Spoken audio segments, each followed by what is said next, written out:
Test, test, test 1, 2. Mic test 1, 2. Testing 1, 2. Test 1, 2. Mic check 1, 2.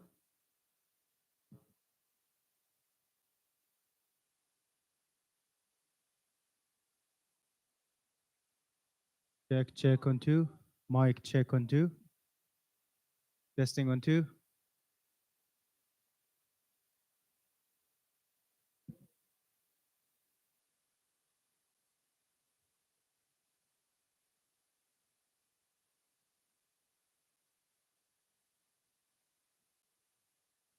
Testing 1, 2.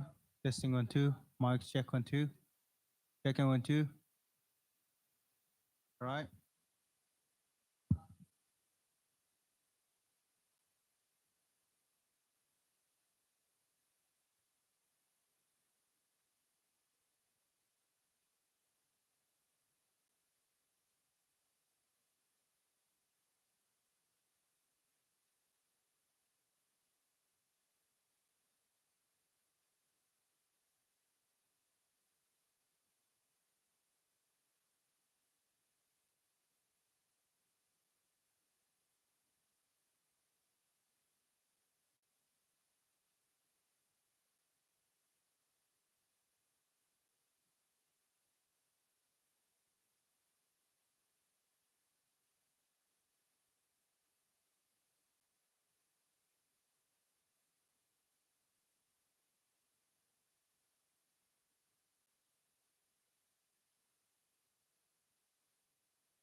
It's the one I've been testing with. We're still not getting anything. Are you kidding me? Thank you. 1 and 2 and 3 and 4. Oh.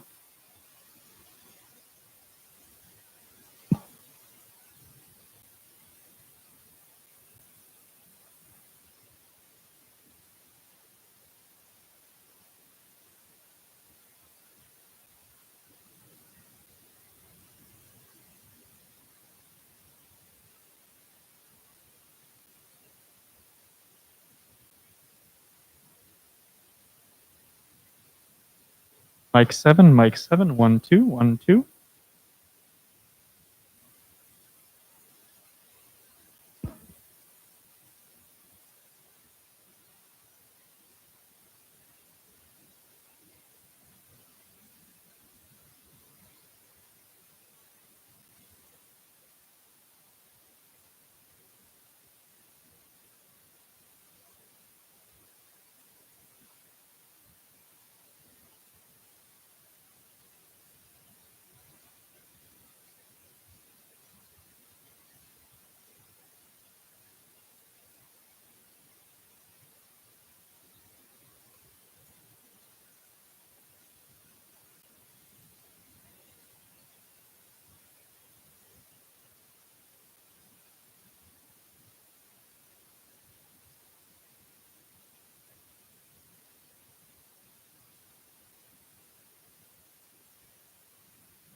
Hello.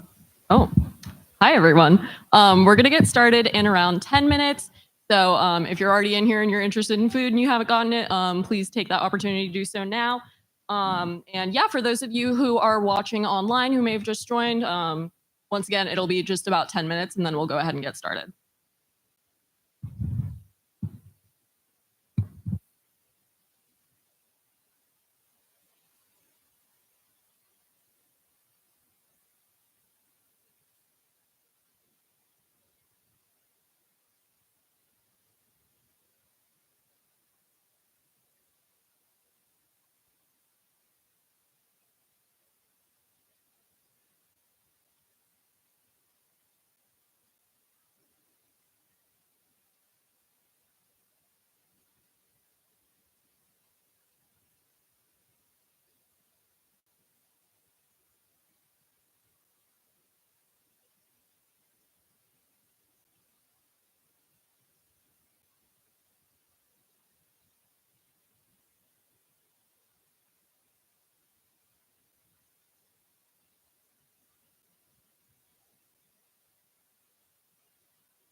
And, oh, hi. Hello again. We're going to be starting in just a few minutes. So if you're currently getting food, make sure to do that in a timely manner and try to sit down as soon as possible. And yeah, I'll do the introduction shortly.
Testing, testing.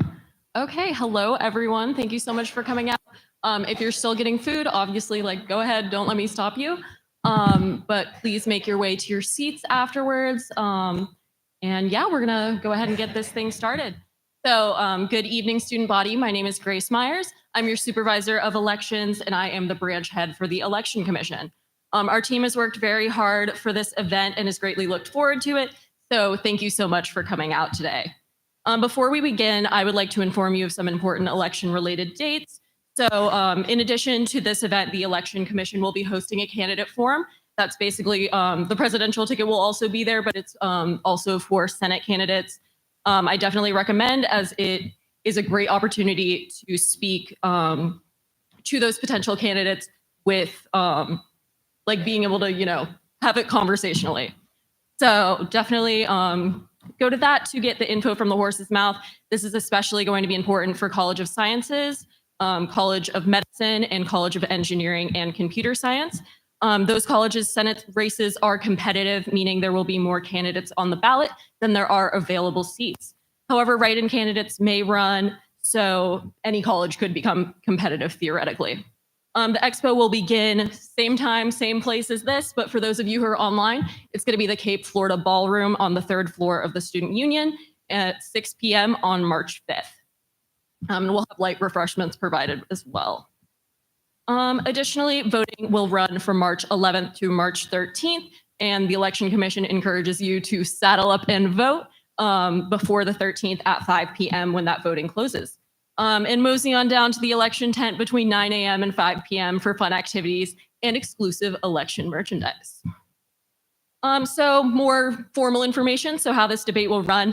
You've probably noticed that we only have 2 individuals sitting in front of us, meaning they are the only official presidential ticket, meaning those are the only ones who are going to be on the ballot. However, there is an opportunity for write-in candidates to run as well. And because of this event obviously is going to function a little bit more like a Q&A rather than a debate. But the questions I'll ask will be a combination of questions posed by myself and the Election Commission, as well as your student submissions. So that QR code, if you didn't already, please make sure to get it from an election commissioner around the room.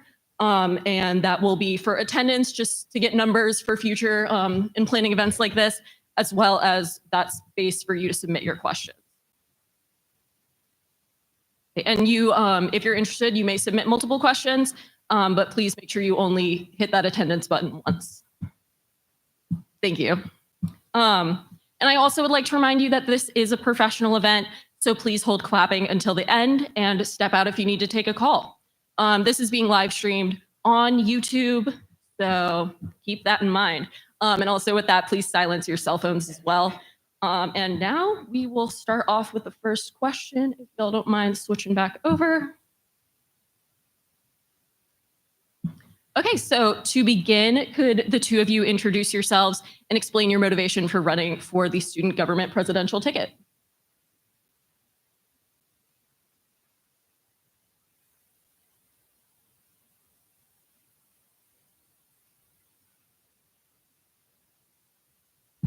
Hello? Too loud? Yeah. Hi, everyone. My name is Bryce Lister. I'm running to be your student body president. I just want to say, first off, thank you for anybody who showed out tonight physically or watching on the Instagram. It means a lot that people want to learn about myself and Alex. To introduce myself, I'm 20 years old. I'm a junior. I'm studying computer science. I'm from St. Augustine, Florida. And the second half of that question, motivation for running, I'd like to say it kind of started with like a speed bump. I just wanted speed bumps added on campus, and that kind of led me down this rabbit hole. But of course, that starts with, the passion, right? I feel like Alex and myself are going to answer this question very similarly. We have a passion to serve, and being part of the student government means that we are advocates for the student body and how we can improve our home. I lived on campus now for 3 years running. I'm going to make that 4, and I want to see the best that this campus can be and the best that this school can be, and I hope I can provide that. So to start off with some thank yous as well. Thank you, Grace. Thank you to the Election Commission for putting on this amazing event. So I'm Alexander Brawley. I'm a junior. I'm a student in the College of Business. I'm studying finance. And similarly to Bryce, I have a passion for servant leadership. UCF is my home. I have several family members that are, that are alumni. My sister is currently in the College of Medicine. So UCF is where I belong. UCF is my home. And so it's sort of my passion for servant leadership that I've gained from serving on various executive boards of different RSOs here at UCF that has led me to this passion for student government. It was my service on the Activity and Service Fee Budget Committee that first introduced me to student government, and I've taken that first introduction and sort of blossomed it to where I am today. Okay. So our second question. Hello. Sorry about that. Okay. So if elected, what is the first issue on campus you would like to address, and how would you do so? And feel free to both individually answer if you'd like. I think most of us will agree that the first and most prominent issue that I think of issues on campus is just making sure that students are healthy and have a good well-being. I think personally, the one that you think of 3 tenets of your your health, and that's your physical, your mental, and financially. And so physically, we want to make sure that we have training for RSO leaders and faculty on what to do in emergency situations. Right? I was personally in a class about a month ago at this point, and my professor point blank said, "Why should I care about that? That's all the way over there." Right? And so if my professor had known where to evacuate to, what exact plans should be going on, then hopefully, my class, obviously, hope I'm safe, my class is safe. So, but in the future, everybody would be safe.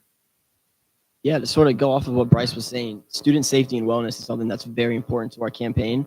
We've seen some crisis issues on campus so far this year, and we're passionate about making sure that student leaders, faculty, staff, and the general student body is prepared and knows what to do in order to remain safe on campus. Something as well, more so away from our initiatives, is communication. Communication solves so many problems. There's so many students at UCF that are not exactly sure what student government does for them, and they're not sure where to find the resources available to them. And it's going to be paramount that we make sure that we are communicating with the student body, with other branches, and with administration to make sure that the students are receiving the full benefit of what student government has to offer while they're at UCF. Okay, awesome.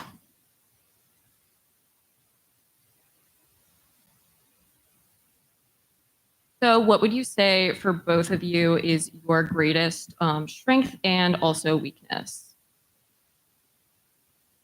I at least personally think that my biggest strength is I have a good aptitude for being my own boss, right? You come into UCF at first, I was struggling with managing my own schedule and how to wake up and not have class until 10:30. While, in high school, you had it at 9 a.m. and having everything planned out for you. But I think since in the past 2 years, I've really been able to manage my own schedule well. And that's something that, Alex and I think both have a good aptitude for, is being able to wake up every single day and make progress on whether it's our initiatives or in meeting with others. For my biggest weakness, I would say, and hopefully I feel like Alex might have the same answer sometimes, is we put a little too much on our own plate.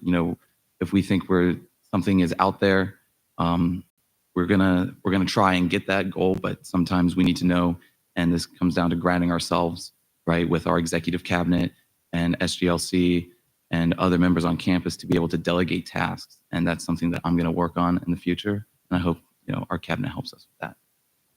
Yeah, I would say my biggest strength is my ability to communicate properly, to make sure that members of cabinets or executive teams that I'm working on feel like their needs are heard and feel like they're being delegated tasks properly. So that's something that I'm definitely going to bring into this role. One of my biggest weaknesses, I would say, is it's very hard for me to say no to ideas. Regardless of the organization I'm working in, if I hear an idea that I think is good and it can be implemented properly and can benefit the members of that organization, and in this case, the student body, then I'm all for it. Something that I've learned through my leadership experience is being able to take a step back, look at ideas and problems in a more broader sense, figure out how we can make decisions that represent the entirety.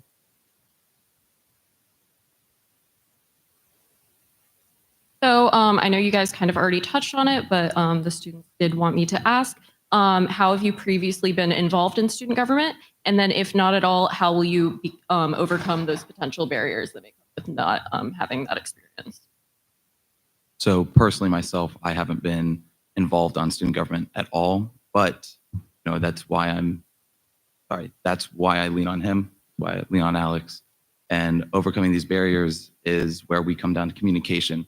That's working with Senate and Judicial, our cabinet, SGLC, and how they can help us so we can help them. Sure. So as I touched on earlier, am a member of the Activity and Service Fee Budget Committee, which is where I learned how money operates at UCF, how that budget works, and that's the same budget that we'll be working with in our tenure. Other than that, I've been president of an RSO. I've been on the executive board of another RSO. So me and Bryce do both have vast leadership qualities that we will bring into this role that will translate well. We don't see maybe what some people would say a lack of involvement in student government as a bad thing. We're going to surround ourselves with people that are well experienced in student government, and we're going to make sure that we are representing the entire student body in our cabinet. So I wouldn't say it's necessarily a bad thing, but it's something that definitely will give us a fresh view on student government and a fresh view to how student government should handle student body wants and needs. Okay. So next up is going to be, how would you help make the student body more aware of student government and its impact on said body? Would you work with the other branches to highlight all of what SG does, making a unified front? And if so, how? How we would help make student body more aware of student government. Of course, the first answer is going to be communication and social media, right? That's the biggest communication force in the world right now is social media. And so expanding our usage of different accounts and maybe collaborating with other departments on that front, but also to get more students involved in student government, it's also important to reduce the fear that students have for getting involved, right? Whether it's encouraging them to join SGLC or other positions, I felt, at least personally for myself, a little scary to just kind of out of nowhere join student government, of course. And so that's why I leaned on my friends who are already in it to help me. And how would we work with other branches to highlight all of what SG does? Kind of like I just mentioned, right? We're going to make sure to use our social media as our #1 force for communication, right? And that's working with the Senate and Judicial to to advertise what they do, but also working with all the agencies that student government funds. Yeah, so Bryce would have touched on the communication aspect with the student body. Something that is equally as important is that collaboration between the three branches in student government. We had the privilege to speak with a senator before this debate. They were telling us about the importance of that collaboration between Senate and exec and how that is really how we formulate a properly working student government. We don't believe that one branch is more important than the other. We believe that all the branches are equal, and that's the sentiment that we're going to bring into it. We've also are considering sort of an outreach program where members from student government will go and speak at RSO's general meetings to help get their general body involved in student government as well. Okay, so kind of under the same vein, but how do you plan to increase involvement in student government? So taking up those positions. I think I already covered, a few of the bases, but I think one thing that I do want to mention is that student involvement in government does not just come from an elected position, right? That can come from just having a friend and helping them out if they're on student government, or, if I'm helping the Senate. Student involvement on campus should not just come from the Senate, judicial branch, and the executive branch. It should come from all students, right? And that's what we're going to highlight under our administration, is getting the opinions of all students, the concerns of all students, and to form that in our solutions.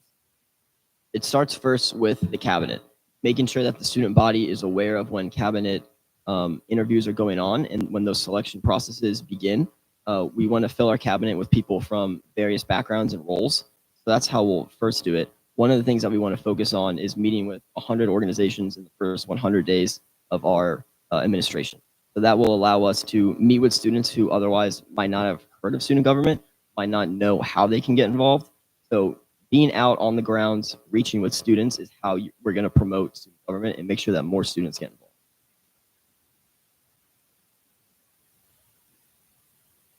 Say that again. So how do you plan to better resident student organizations or clubs at UCF? Kind of as Alex just said, we're planning on meeting with 100, as we said, RSOs or 100 organizations in 100 days. And that's something we're committing to, but that's also something we're going to continue, not necessarily in that order going forward, but we want to hold monthly town halls with ourselves and our executive cabinet where any RSO leaders or any student can come and pose questions to us and how our initiatives are going to keep us not only transparent, but to increase the communication between our executive branch and RSOs and those clubs. Bryce said it best. We're both members of RSOs at UCF, and we've both been on executive boards of RSOs in UCF, so we know how difficult it can be. So are knowledgeable of all the resources they have to help themselves, are knowledgeable of everything student government can do for them and to help them. Okay, so you've mentioned those initiatives. What is your favorite or one you feel is the most important based on your current platform? I mentioned it earlier, but our beginning of training on emergency situations for RSO leaders and the faculty by making sure that somebody in the room knows what to do in emergency situations. We'll make sure that there's never a time where anybody has any question on where to go on campus in these emergency situations. So we can make sure that all students are safe and secure first so that they can obviously focus on studying. Bryce, it was right on there as well. Student safety is extremely important. If you don't feel safe on the campus that you're studying on, then how successful are your studies going to be? We need to ensure that students are safe whether they live on campus or not. And that starts with making sure that the leaders of student organizations are aware of evacuation plans and risk management plans as well. One of the ones that I like is our can donation for parking fine amnesty program that we want to establish. That would be with both parking services and the Knights Pantry.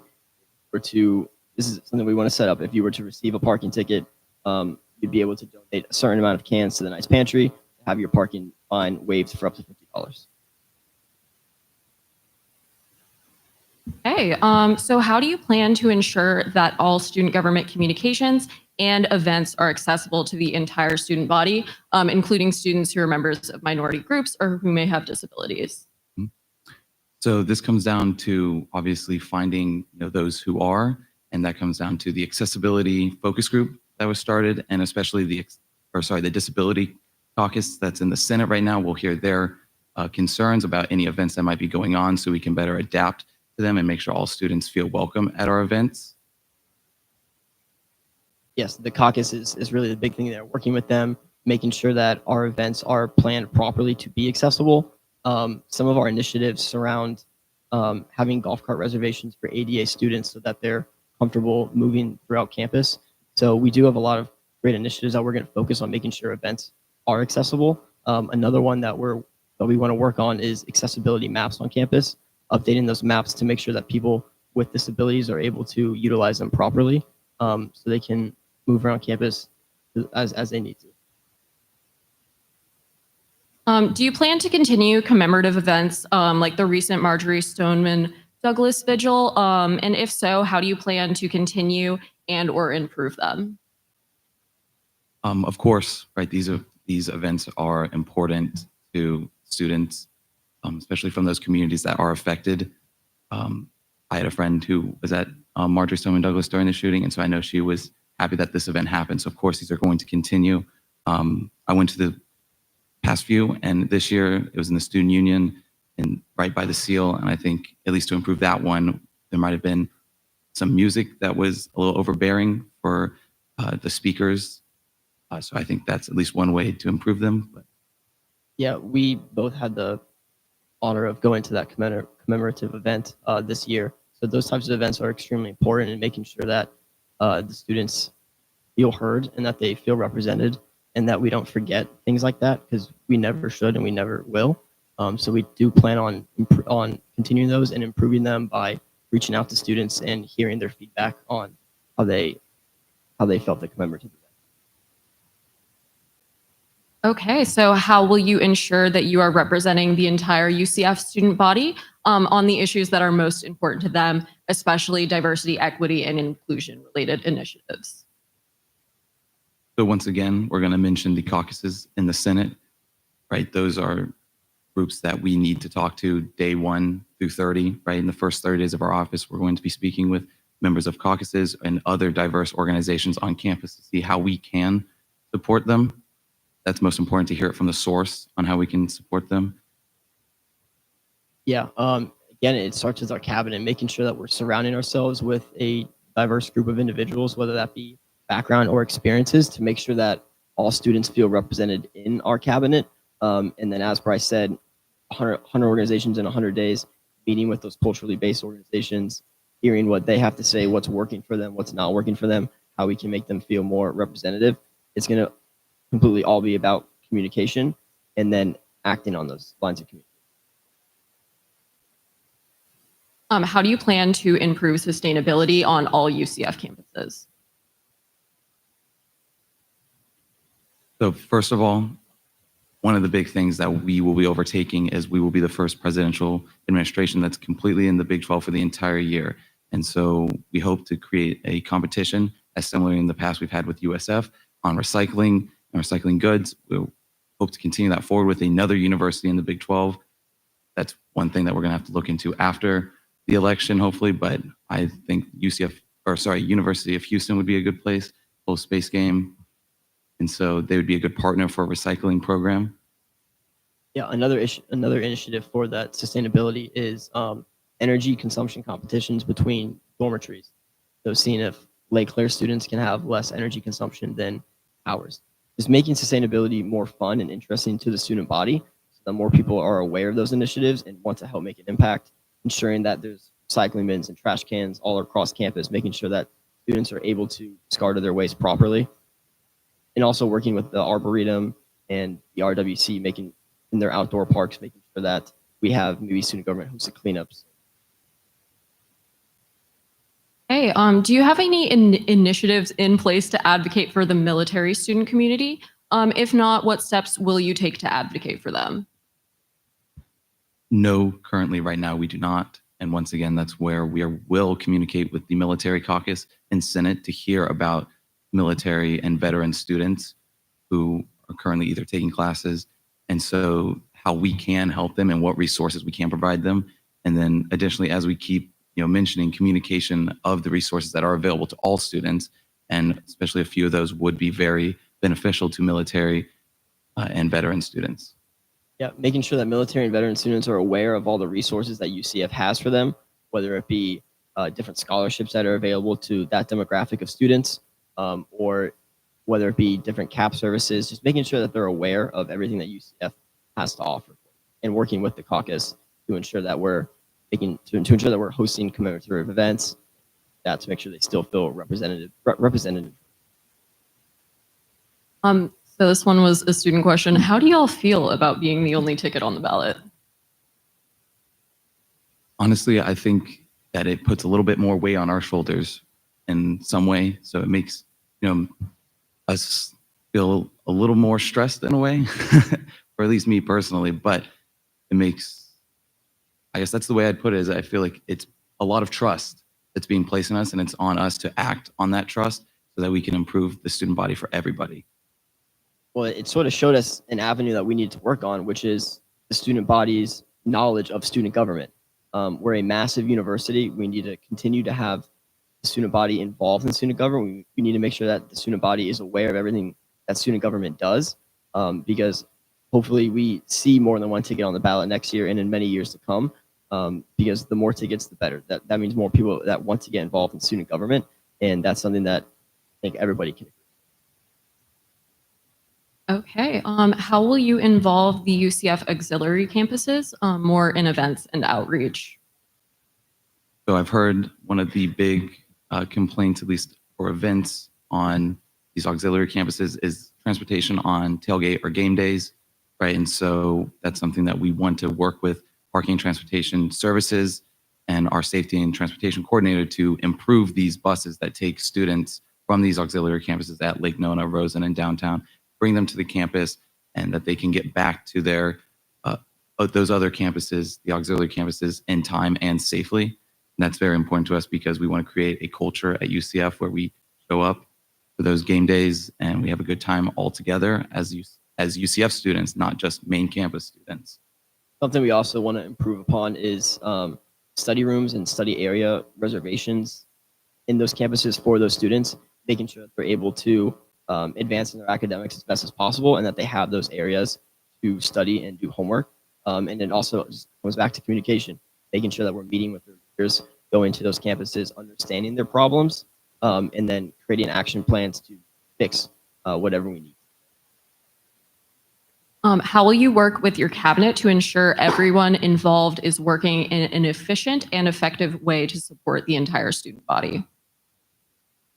So I'm going to mention, as we've mentioned before, creating a diverse cabinet, and that's not just bringing in students on our cabinet who are from all different, let's say, corners of the campus, right, from different organizations, but it's also finding people who work well together. That's why we need to encourage as many people to vote, or sorry, not vote, to apply for these positions as possible so that we can find our giant pool of candidates and take them down to a small, good working group that we can create an effective team.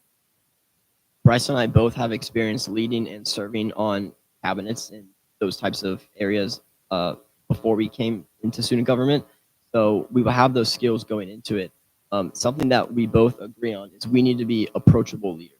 If members of our cabinet are having a bad day or they can't figure out this problem, we need to make sure that we're not grumpy and mean about it. We need to make sure that we're welcoming, that we'll listen to the concerns of our cabinet and make sure that they feel just as respected as we feel. And then what steps will you take to increase cross-branch collaboration, whether that's you as individuals or in collaboration with your cabinet? I think Alex kind of mentioned it recently. It's having a working and personal relationship with everybody across the branches, whether you're in the Senate.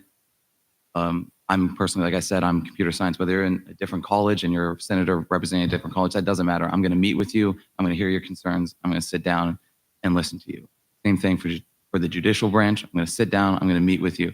I think that's how we create these collaborations, is by having a good personal relationship first, so then we can have a working relationship after that. I agree with everything Bryce said there, making sure that we're having regular meetings with the leaders in those other branches, making sure that everyone feels respected and equal is something that's very important. When there's no infighting between branches, that's when student government operates at its best. That's something that we're definitely going to.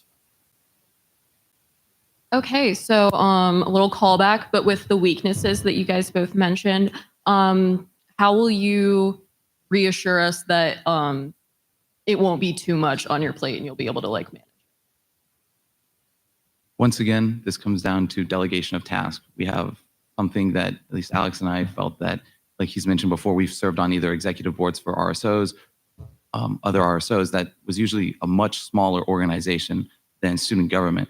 We have a lot of people that we can hopefully rely on, right? And that comes down to, once again, like I said, building a good, well-working cabinet that works well together, where we're all friends, we're not having interpersonal troubles or anything, so that we can ask on these coordinators and directors and SGLC to help us with tasks so that we don't have to take so much on our plate.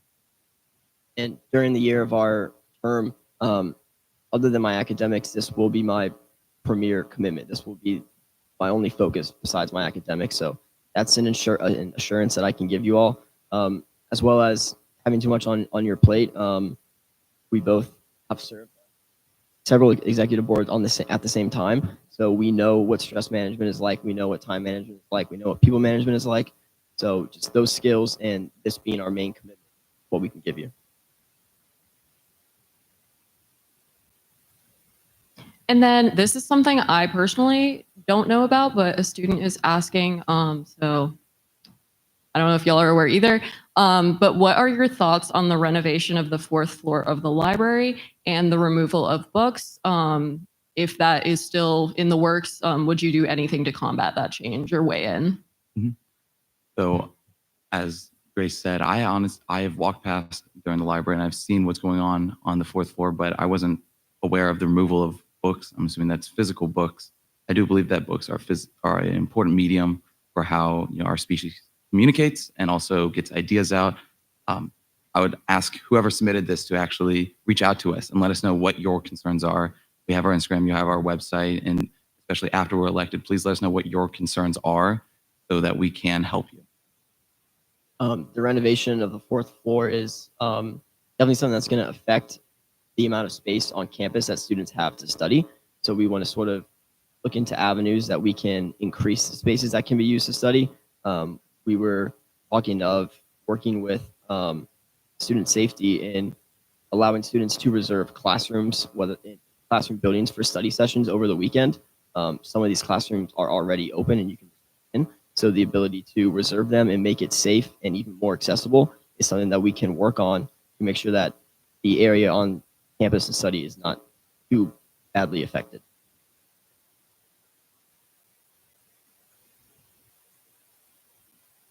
So you've mentioned collaborating with the legislative and judicial branches, but what do you plan to do with the election commission? Slash, if you do, what specifically would you do in that?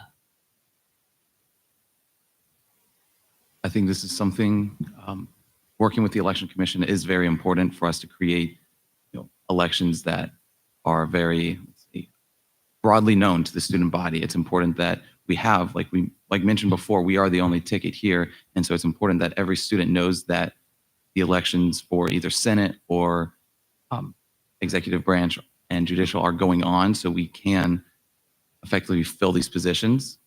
And so we're not having gaps in our student government. And so we can function 100% as a student government. As we mentioned earlier, it is extremely important that student government is filled in those necessary positions that we need. And that is also well known to the student body. So working with the election commission to make sure that we are promoting elections, election dates, registration dates, declaration of candidacy dates, making sure that the entire student body is very aware of when elections are, who's running, and how this will affect them. Would you be able to describe your plans on how to achieve any of your initiatives that you have yet to mention?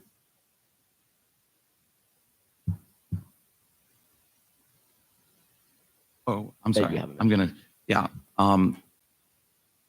You said any of our initiatives that we haven't mentioned yet? Yes.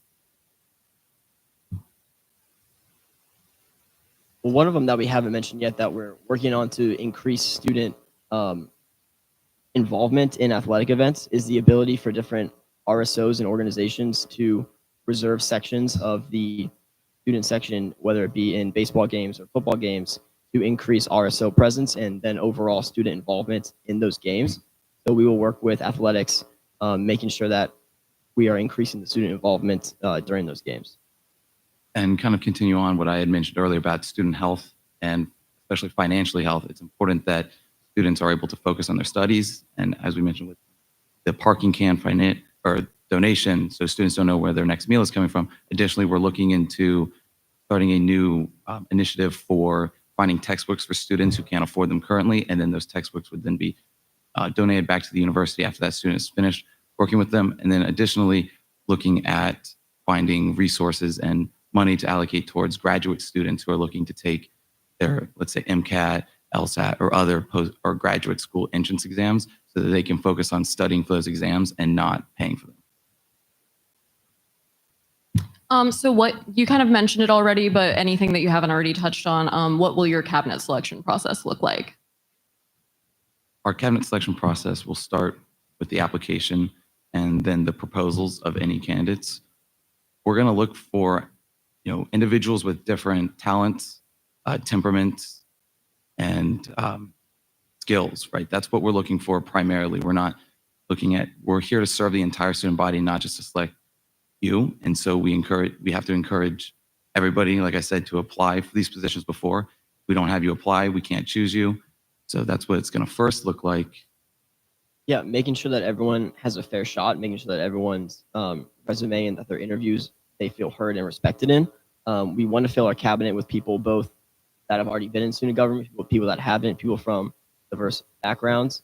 So that's what the selection is going to look like.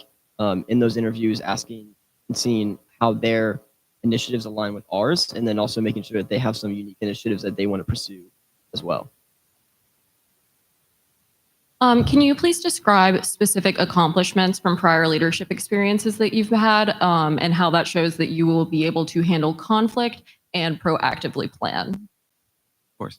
So one of the executive boards that Alex and I served on previously, which was the Interfraternity Executive Board, this past year in 2023, we started a new philanthropy event involving all the Greek organizations on campus, which was a massive undertaking. There's 4 councils under Greek life with over, I think, 46 chapters or more than that. And so getting every single chapter to collaborate, especially finding a date that works for everybody, was a very difficult process. But we ended up finding a date and hosting a successful event. by starting, it was 6 months in advance we started it. And so I believe together, Alex and I planned that event and it went well. And that was, Similar to Bryce, on one of the executive boards that I was working on and led, there was a leadership conference that we needed to send some members to some of our newer members to further their leadership development. And myself and another executive member created a plan for how we would get them there, whether that be funding, transportation, and then we were, of course, on a strict schedule as well. So handling scheduling conflicts, budgeting, that's also something that I've learned from my past leadership experience. What is your favorite thing that student government currently does? something that I think student government best at was highlighting these diverse organizations that we represent. And that's something that we're going to continue going forward. Doing, of course, as president and vice president, something like highlighting Black businesses during Black History Month is incredibly important, as well as something that just recently occurred here in the Student Union was Cultural Fusion Fest. You know, as we said, our platform is huge, our outreach is massive, and it's important that our cabinet and our administration continues those initiatives. Something that we're all familiar with, Scantrons. We all need them. It's up to student government to make sure that they're, even if they're a small thing like that, making sure that they're hearing the student body's concerns and wants and representing them in how they're operating. So what makes your platform stand out from previous platforms? I think our platform will stand out from previous platforms once again because we mentioned that we don't have experience in student government. That is not our background. We found our leadership avenue and getting involved on campus. You hear that all the time. We didn't do that through student government. We found another way. So I believe that our platform represents that. And it's not that these are problems that student government from last year hasn't solved yet. These are problems that have come up from the base of what we would consider our supporters. Yeah, I agree with Bryce. That's what makes our platform unique and stand out. And like I said earlier, we don't think of it as a bad thing. We don't think of it as a detriment. I think it's going to allow us to maybe sort of see through some of the bureaucratic things in student government that people that have been in it since from day one might not be aware of, and really get to the concerns and the needs of the student body. So I've just got a few more questions to kind of wrap it up here. But by the end of your term, what mark do you want to have left on UCF?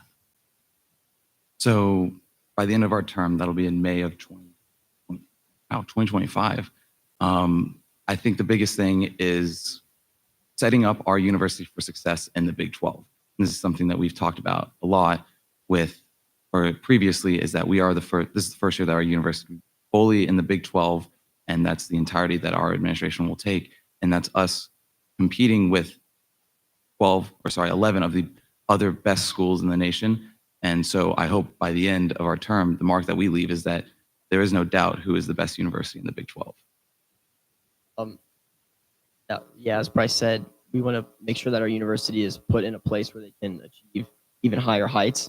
And something more specifically is we want to make sure that we want to increase the culture of UCF. We want to increase how passionate students are about the campus, how they show up to different events and different sporting events. We want to make sure that we make UCF the best. Hey, sorry, I'm having some connectivity issues. So the question may take a sec to get up on the screen. But what is your favorite part of the UCF student body constitution?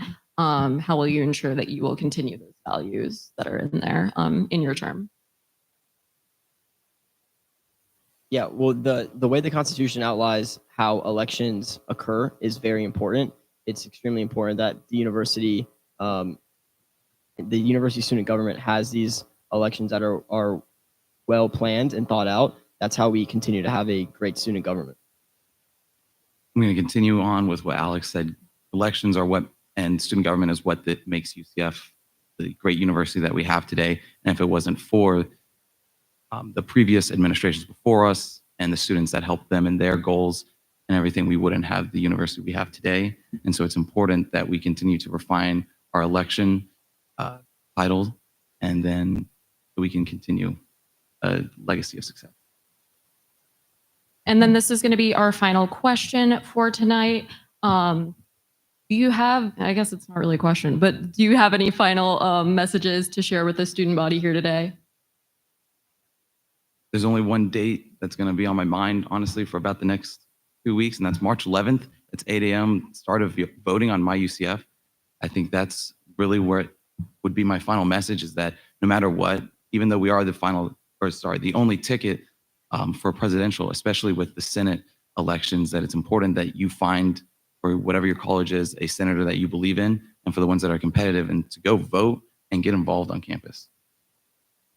As Bryce said, go vote. Obviously, like you said, we are the only ticket. But so what does that mean? Although some people might feel like we don't have the amount of student government experience that they would like, that's where the student body comes in. Get involved, make sure that you are expressing your concerns, expressing things that you want to see changed. And we want to work with the other 3 branches to make sure that they get. Okay, awesome. Thank you guys so much. Y'all can clap now if you want.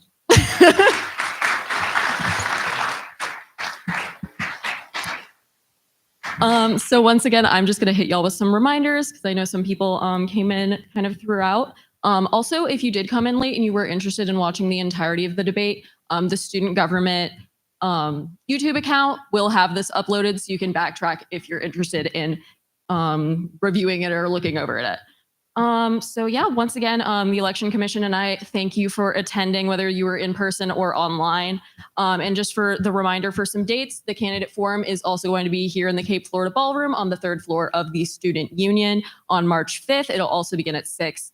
And that will be a good opportunity to have one-on-one conversations with this presidential ticket, as well as all of the Senate candidates that attend. And yeah, and like they said, March 11th, that is when voting will open, and it will close March 13th at 5 p.m.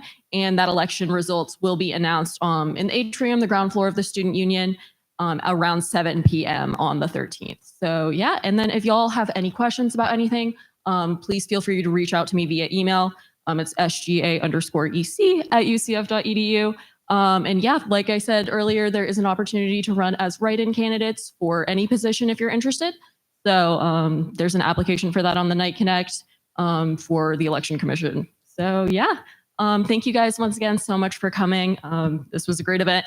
Feel free to linger for a little bit, chat, whatever you'd like. Get seconds if there are some. I'm not sure. And then also, if y'all don't mind, could you pull that QR code back up? And then for anyone who didn't scan it for attendance, just for future reference for future election commissions, I'd really appreciate it if y'all scan that and put in your attendance if you have not already. Yeah, thank you so much. Have a good night, y'all.